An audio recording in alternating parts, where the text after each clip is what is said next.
Realm presents Echo Park, starring Harry Shum Jr. Episode 8.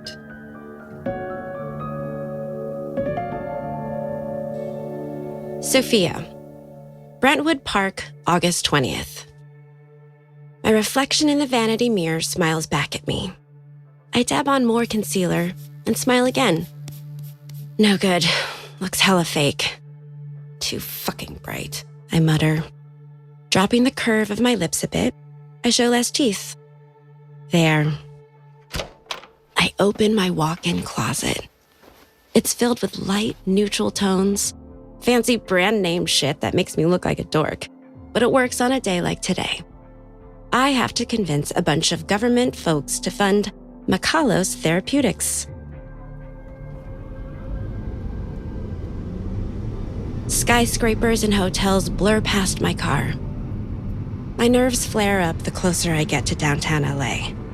I turn on my phone and start rehearsing the presentation again. I practice out loud to myself. Makalos' new gene editing technology will help today's children grow into adults who improve humanity's future. You'll see how Makalos' technology will improve our lives for generations to come. I pull the 50mm bottle of Jack Daniels from my purse. I take a shot to smooth my nerves, then laugh. Who would have thought that out of everything I've been through, presenting in front of a crowd is what gives me the shivers? Navi, turn on the news. I need noise to drown out my thoughts. The clone's mutilated body was found in an illegally dug grave in Encino Hill Cemetery. I freeze. They found him? How? The discovery is part of an ongoing investigation into Echo Park's violent clone community, an LAPD spokesperson confirmed. Grand Park passes outside, but all I can see are Benny's glassy, unseeing eyes. How the fuck did they find him? How the fuck? Navi, take me home now.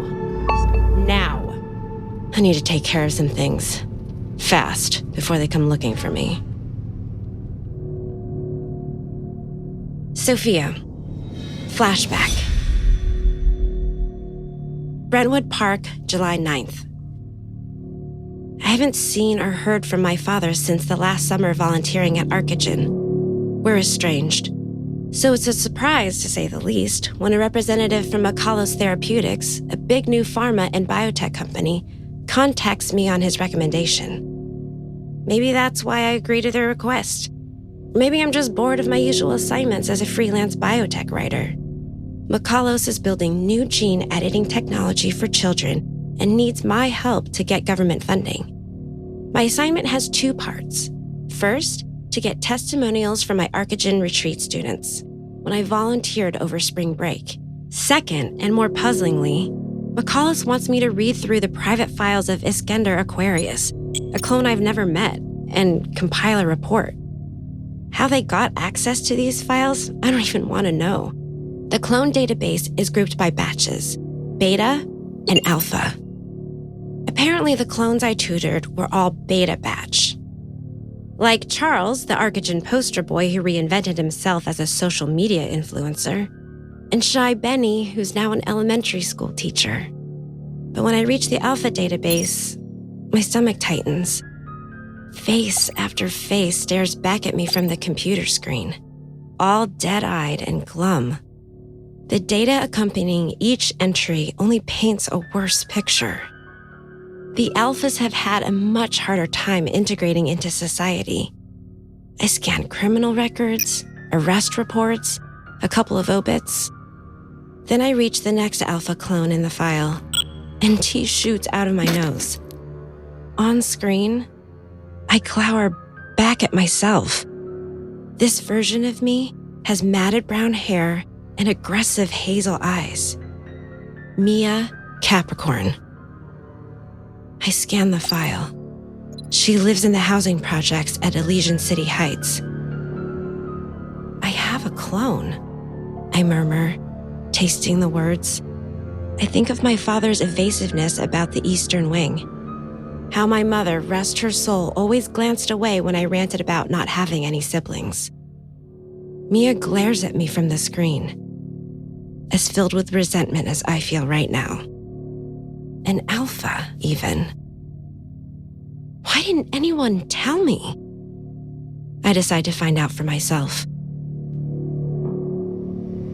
A month ago, Elysian City Heights, July 10th. Elysian City Heights is a low-rise building in Echo Park.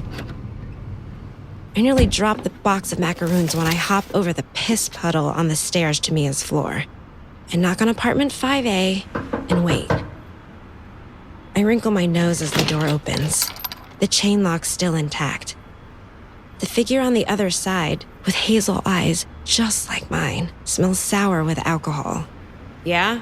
the woman asks, then freezes as she takes me in. "Holy fucking shit," she says. I practice an introduction, but my tongue refuses to work now that I'm standing in front of my clone. "Mia? I'm Sophia Newhouse. You're, original." "I see that. I have eyes." The chain lock disengages and the door opens. Mia stands braless in a tank top, her sweatpants hanging low off bony hips. She isn't smiling. "What'd you want?" "I just wanted to meet you. I'm so happy. Please, can I come in?" Mia narrows her eyes, but steps aside. It's a small studio apartment. There's a vinyl couch and a row of empty Jack Daniels bottles lined like trophies on the windowsill. Everything smells musty, like a wet towel that never completely dries. I sit on the couch and prop my purse on an armrest. Mia leans against the wall, looking down her nose at me. "So, you met me. Now what?" Do you want macaroons?" Mia takes a rosewater macaroon I offered and eats it whole, then spits it out. "Ugh, tastes like old lady perfume." It's jarring to see Mia, me, spit a thick dollop of saliva still dangling from her chin. I've never met anyone so crass. While Mia takes a swig from a bottle of Jack Daniels, presumably to get the taste out, I talk about my life, my freelance writing career, how thrilled I am to find Mia thanks to the McCallis assignment. Mia's eyes glaze over, but they sharpen when I mention how proud I am of the clones I tutored. Mia sets the bottle down and crouches in front of me. "I know all about your tutoring, Dr. Newhouse's daughter. Coming to the retreat like you were on holiday, teaching the beta clones like they deserved a better life. You even took them horseback riding. Why them? Why not me?" I had actually asked my father about inviting the Eastern Wing clones back when I took the Western Wing group to the Equestrian Center in Griffith Park. He refused. "They're not as friendly as the clones you're tutoring." "I didn't know you existed," I say, which makes me a scoff. "I mean it. The administrator told me not to invite the Eastern Wing clones. He never even let me near the building." Mia looks away. "Of course. No one likes us alphas, especially not poor, maladjusted Mia." On the TV, Rick tells Ilsa that they'll always have Paris. Casablanca is the kind of movie my mother liked. It makes me wonder again why no one told me about Mia. As if to answer my question, Mia says, "Every time I saw you, I wondered, why you and not me? What makes you so special? We're the same goddamn person." "I'm the original." "You sure about that?" I open my mouth, then shut it. Mia grabs the neck of the bottle, uses it to prop herself back up. "You know why Arcogen made clones? It wasn't to advance humanity or some shit. It was so rich fucks could trial their kids." Don't look so shocked. The kid they like, they keep. The other, they discard. Guess which one our parents discarded? "I'm the original," I repeat, but it sounds weaker this time. Because now I realize why my mother may have looked away out of guilt every time I complained about not having even a clone to play with. Did she feel guilty for not telling me she'd left my clone in Arcogen? Or for not telling me I was the clone? Is this why my father kept me away from the Eastern Wing? Tears spring to my eyes. "Can I use your bathroom?" "Be my guest." Mia bows in a mocking way and gestures to a door to the left. Inside, I wipe my eyes and stare at my reflection in the dirty mirror. I expected a joyous reunion. I thought Mia would be like a sister, someone who'd finish my sentences, a twin with similar interests. But Mia is too jaded. A grown woman I can't tutor like I did with the young clones. And Mia is filling my head with questions. Questions that are poisoning my memories of my mother, my father, our whole lives together. It was a mistake to come here. I have to get going. I freeze when I see Mia digging through my purse. Hey, don't touch my stuff. Mia pulls out my ID card, pressing it against her face. She gives me a soft, demure smile, like the one on the card. But it's my stuff too. See? We're the same. I cross the living room in 3 quick strides and snatch the ID. Mia curses, but lets me have it. I feel sorry for her. For the life she must have had. To come out like this. Then I feel sorry for myself too. For how little we know about ourselves and each other. Mia follows me to the door, taking another swig of whiskey. Ugh. Are we going to your place now? Hey, you listening? I thought you wanted to get to know me. I step into my ankle boots. I thought so too, but it was a bad idea. Why is that? An edge enters Mia's voice. You're different. Maybe it's how I pronounce the word, but something shifts between us.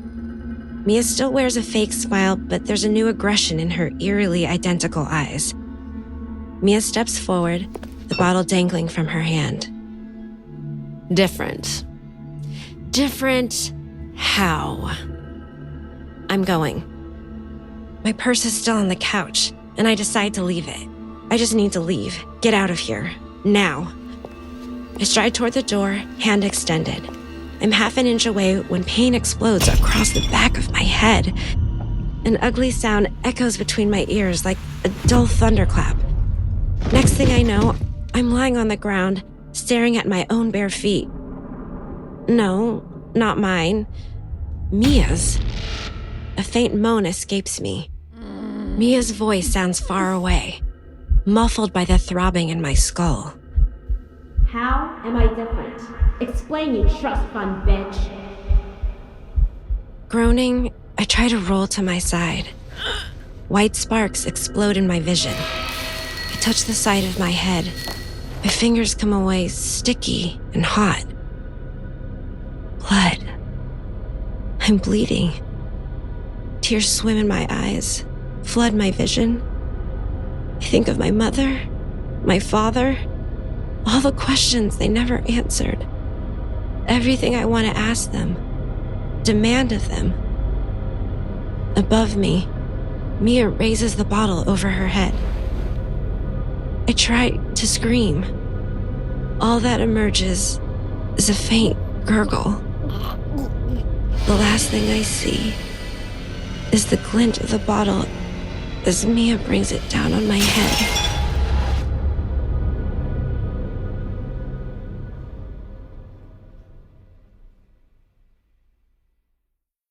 It's harder to move a dead body than it looks in the movies.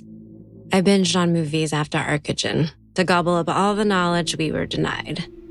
But now, at the age of 33, I'm wise enough to know not everything on TV is real. Still, the noir movies taught me how to get away with murder. Well, that and living in Elysian City Heights. Hate crimes against clones have escalated as more alphas resort to petty crime to make ends meet. I can barely afford my subsidized apartment without Benny's help. But I won't need his help for much longer. I prop Sophia's body, wearing my own tank top and sweatpants beside the org TV. Fuck clones. Clear, simple, direct. I write it on the wall in Sophia's blood. No need to worry about DNA evidence, I think, as I paint.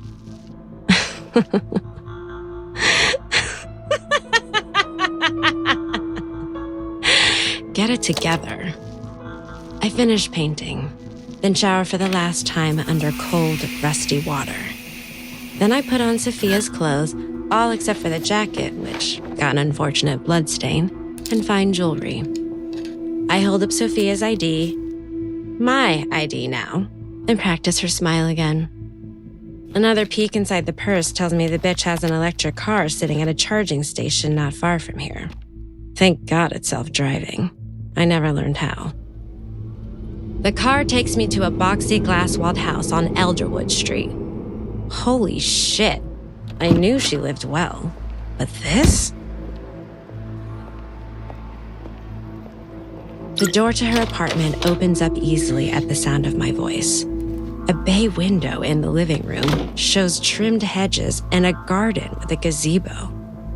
The curved monitor in the home office gives me access to the world. No booze in the kitchen cupboards, but the shopping app on Sophia's tablet promises that a case of Jack Daniels will be delivered by the next morning.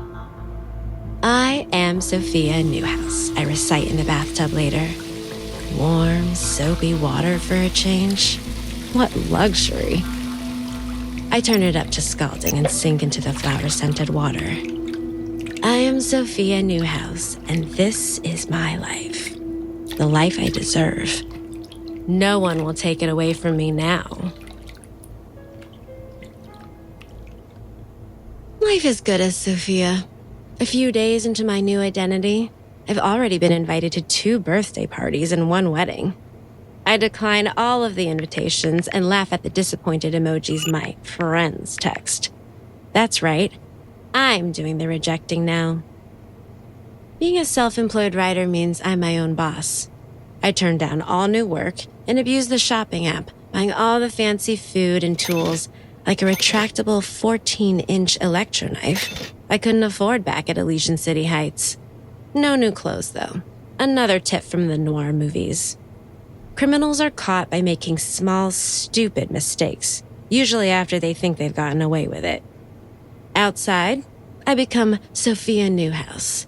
Inside the house, that's the only place I can do whatever I want. But there are some obligations I can't ignore.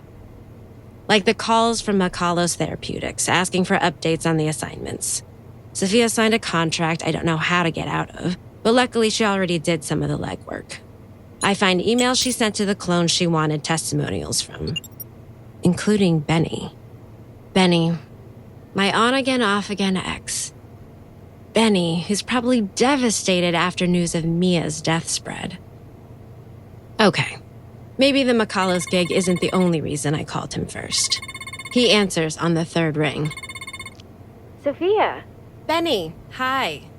I've been watching all the videos of Sophia I could on her home network, practicing her intonation, her accent, her I've never had to worry about anything attitude. I hadn't heard back about our meeting, just wanted to check in. Oh, yeah, sorry. Things have been a bit hectic around here. A bit hectic? That's how he refers to my murder? Through gritted teeth, I manage. I'm sorry to hear about that. If it's not a good time... No. It's fine. Let's meet at my place. I'll make spaghetti. My stomach twists. He actually sounds cheerful. Spaghetti? I ask. The same thing he used to make me every date night? Just like you taught me. He says. I've really perfected the recipe. Of course. I knew Benny and Sophia were acquainted. He was a beta, one of her mentees. The better adjusted of the 2 of us. The more stable clone. The acceptable and socialized one. My fist clench, but I take the anger out of my voice when I reply. Sounds lovely. Shall we say tomorrow evening? Perfect. Oh yes, I think. It will be. Echo Park, July 15th. Benny opens his apartment door and smiles at me. He wears a white polo shirt and gray slacks, and even gelled back his thick black hair. I can't remember the last time I saw him this dressed up. Benny scans me up and down. His eyes widen with an appreciation I haven't seen directed at me in years. Wow, Sophia. It's been so long. Please, come inside. I chew the inside of my cheek and follow Benny inside. Part of me is terrified he'll recognize me instantly and call me out.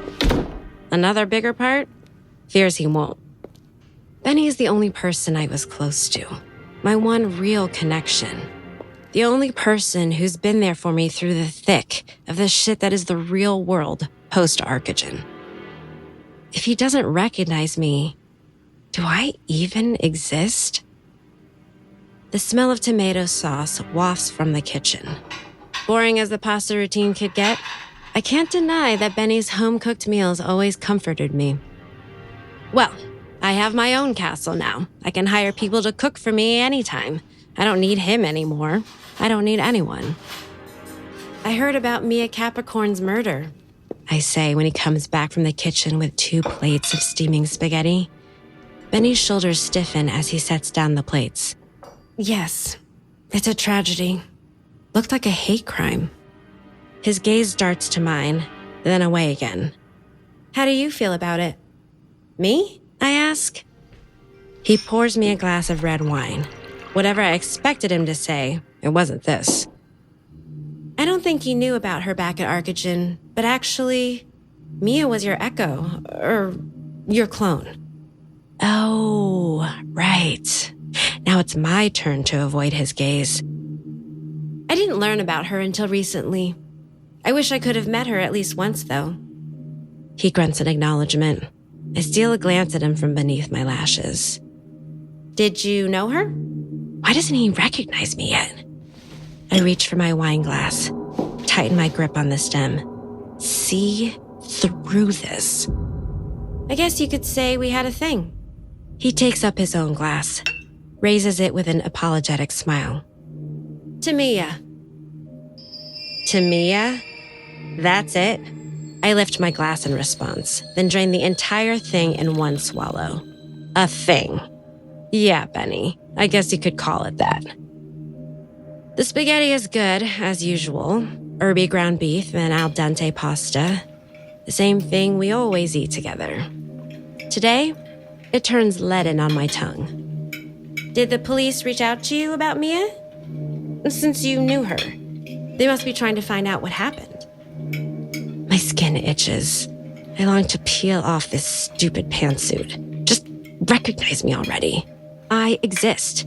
I'm real. I matter. Prove it to me, Benny. But instead, he shrugs. Don't think they know or care. Cops are shitty to us. And clones don't talk to cops either. And to be honest, I never really knew Mia. As a person, I mean. When I looked into her eyes, it was like, well, you know, the lights were on, but no one was home. He flashes me another apologetic smile. I grit my teeth, force myself to breathe. Then why did you date her? His shoulders bob again. Maybe I thought I could help her, like you helped me. Finally, a hint of emotion crosses his features. Mia and the other alphas deserve better than they got. Of which, how can I assist you with your assignment? I bite the inside of my cheek so hard I taste blood. Even now, after all these years of on again, off again, Benny, just like the other clones, still likes Sophia better. Is this why Benny was interested in me in the first place? Was I just a troubled Sophia lookalike who let him live out his retreat-age crush? Fuck. He's still staring at me, waiting. I need some testimonials from the clones I volunteered with about how my tutoring affected your lives. Would you be willing to give me some quotes? Benny brightens. Of course. You helped us all so much. Hell, you're the reason I became a teacher. I always felt sad about not having a biological family, but you inspired us to create our own. It's why the community still feels so close-knit, even now, so long after Arcogen closed. He keeps going, and going, and going. We finish eating and do the dishes side by side like a fucking domestic couple. Benny blabs on about his students, his life experiences, their life experiences. And then his expression changes. He glances at something over my shoulder, and I think, this is it. He's finally noticed. Open that box. Got it just for you. I turn. There's a white box on the counter. My pulse skips. See? I knew he hadn't forgotten me. He knew the whole time. He was just playing along. Now he's going to prove it. Give me something only Mia will understand. I pull off the lid and it's filled with macaroons. I pick up a pink one. Something snaps inside me. You were always bringing it to us. Now I get to return the favor. Sophia is dead. What? I fling the box to the ground. Macaroons crunch underfoot on my way to him. I'm Mia, you idiot. Don't you recognize me? Benny's smile freezes. His lips tremble, then part. It still doesn't seem to sink in, so I grab his face and kiss him roughly. He goes still for a few seconds, then pushes me away. Disgust or pity flashes across his face. I'm calling the police. His eyes are wide, like he's seeing me for the first time. Fuck. He turns and leaves the kitchen, heads for the tablet on the living room wall. Just like that. He doesn't ask me to explain, didn't even want to hear my side of the story. Even now, he chooses her. Even after she's dead. I grab my purse and wrench free the overpriced electroknife. Stop! Benny glances over his shoulder at the weapon, then at me. His eyes are so cold. I barely recognize him. Then he taps on the screen. Benny? Hear me out. I hate how desperate I sound, but his silence unnerves me. You're just going on about how the cops treat us. I agree. Our lives have been so fucking hard. But I've been Sophia for almost a week now and it's been great. Shopping apps deliver shit to your door. People invite you to parties. I have more money than I can spend. Don't you see? This is how we're supposed to live. We should be enjoying life, not fearing the future. I cross to his side and grab his wrist. He stiffens at my touch. You could do this too, I whisper. Softer now. Your original is out there, living the life you deserve. His hand has gone still, frozen against the screen. I tug at his wrist, try to lift it free. Join me, Benny. Take what's yours. Benny slaps me. I fall down and lose hold of the electroknife. It clatters on the ground. He drops to all fours and reaches for it, but I kick it under the couch. I am Sophia. We have the same genes. I have just as much right to this life as her. Benny crawls towards me, his voice tight with fury. You're a murderer, Mia. I scramble away from him. My backside hits the couch. She's the one who stole my life. Why shouldn't I take it back? I thought I could help you, could change you. That was my mistake. I'm just as real as her. My fingers graze the handle of the knife. Sophia was more a person than you'll ever be. Benny lunges at me, his eyes shining with tears. In the same instant, I yank the electroknife free. Too slow. Benny wrestles the hilt from my grip. I roll away from him, but he catches my shoulder, pins me flat on the carpet. The blade lights up with electricity. It flashes above his head. His eyes widen as he raises it. I kick him in the crotch, roll him off of me. He groans, knife still in one hand, doubled over. I grab his wrist with both hands just as he lunges at me again. I use his momentum to twist the knife up and back, let his body do the rest. Benny's eyes bulge as he falls directly onto the blade in his own hand. Slowly, he slumps onto the carpet, limbs splayed, mouth bubbling with blood. The electroknife, still buzzing horribly, juts from his chest. No turning back now. I stand on shaky legs. His mouth moves, more bubbling. Shit. That's gonna stain. Gingerly, I step over his body. From behind, I hook my arms beneath his. Come on, Benny. Let's get you cleaned up. I'm not sure if he can hear me, but I'm grateful for the flickers of his eyelids, the heaving of his lungs. I don't want to be alone with this just yet. It takes all my strength to haul him 5 feet to the bathroom entrance. There, I have to brace myself against the wall in order to lever him into the tub. Finally, with one last effort, I manage to hoist his torso up and over. I'm not sure if his chest is moving anymore. His eyes are open, but unfocused, glassy. I reach down and gently pry the electroknife free. The acrid stench of charred flesh makes me gag. "I'm sorry," I whisper, as fresh blood bubbles up from the wound. I fold his arms over the smoking hole in his chest. It's true. I am sorry. Sorry I killed him. Sorry I ever revealed who I really am. Because this is cold confirmation that no one cared about me, a Capricorn. Not now. Not ever. I start to sob. Benny watches me with open, unseeing eyes. He looks so gray already. Nothing but a corpse.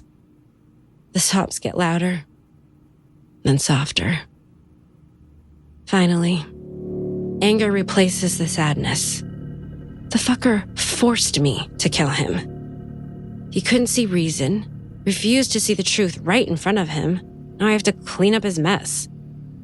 I could leave his body in the same state as Sophia's, paint another thread on the wall, create a misleading MO, another noir trick. But maybe there's a better use for Benny's death. Maybe he can be the murderer the clone community is looking for. In the tub, I hack his body into thirds. Head and arms, torso, lower body. Luckily, the electroknife cauterizes the wounds as I cut, so the blood spray is minimal. Damn good knife. Imagine writing a review for it. Perfect murder weapon. I nearly dissolve into laughter again, which makes another bout of sobs rise up. Tears coat my cheeks as I wash the residual fluids off the pieces of Benny's body. Then I tuck him into the garbage bags and wrap everything in the tarp left over from when I helped Benny paint his living room. It already feels like another lifetime. Memories that happened to someone else. They did. That was Mia's life. I'm Sophia now. Benny lived on the first floor, and his bedroom window faces the parking lot. When it gets dark, I push the tarp-wrapped bags out the window and onto the grass below. Then I load Benny into my car. I pack a shovel and drive to Encino Hills Cemetery. I wait until the cemetery guard's graveyard shift ends, until there's no one in sight for miles. Then I dig an unmarked grave. I open the garbage bags and dump Benny inside. It takes all my strength not to vomit. Serves you right for killing your partner, I mutter to the dirt when I'm done, testing the murder theory I'll soon plant in Echo Park. Brentwood Park, August 20th. The next few deaths aren't my fault. It's all because of the Makalos assignment. It forces me to talk to clones. And the more clones I talk to, the more suspicions arise. Like getting the files from Iskender. After I keep putting it off, Makalos sends me a flash drive that explains why I need to get the files. The flash drive contents are confusing. Too many technical terms, but I understand enough. Makalos isn't just developing gene editing technology. They're also working on something that could end the clones' lives of inferiority. And if I can get Makalos the files and the government funds, this new technology could mean a radically better life for all clones. Clones who will love me for giving it to them. But things don't work out that way. When I invite Iskender over for dinner 2 weeks after Benny's disappearance, he refuses to hand over the files. His brows knit together as he says, "Last I checked, Sophia Newhouse didn't know Mia Capricorn existed. Now I hear rumors that, according to you, Benny killed her. I don't believe it for a second. Who are you, really?" Figures. The one time I don't want to be recognized for my efforts. When he gets up to leave, I stab him with the election knife hidden under the tablecloth. I weigh him down with rocks, then leave him for dead in Echo Park Lake. Days pass. I interview clones at the Circle, blend in perfectly as Sophia. I search for the files and fantasize about the day I'll receive credit for helping McCulloughs bring their new technologies to life. But I need to make sure the clone community will be receptive to using the technology first. So I create a sock puppet Instatalk account and demand that Charles Sagittarius, a popular influencer, broadcast my manifesto about clones taking over their originals' lives. Charles says I'm crazy and even vows to fight my anti-integration ideologies with social media posts of his own. I can't have that. Can't have him undoing my efforts. So I wait until he finishes a photo shoot, then throw a bucket full of sulfuric acid over him as he rounds a corner. He annoyingly survives and goes into hiding until James calls Sophia and leads me straight to Charles. I tail James to the family rooster, then chase Charles back to the house in Echo Park, where I stage his suicide. Things have gotten more complicated. I have more blood on my hands than I anticipated, but no matter. There will be other ways to broadcast my manifesto, other ways to plant the seeds of my ideologies. Then news breaks about Benny's body. The police are pursuing Lee, says a news reporter on my hollow TV as I storm back into the house, presentation abandoned. I fling the remote at the screen. My timeline is now drastically more compressed. It's fine, I tell myself. I've gotten this far. I can handle one last challenge. In the bedroom, I change into jeans and a t-shirt, pull my hair in a bun, and stuff it under a Dodgers cap. I put McCullough's flash drive into my back pocket, then take out the gun I 3D printed for emergencies. Sunlight glints off the barrel. Motherfuckers want to catch me? I aim the gun at my reflection in the vanity mirror and grin. Let them try.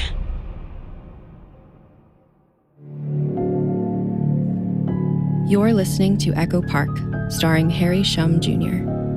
Echo Park is a Realm production. Realm, your portal to another world. Listen away.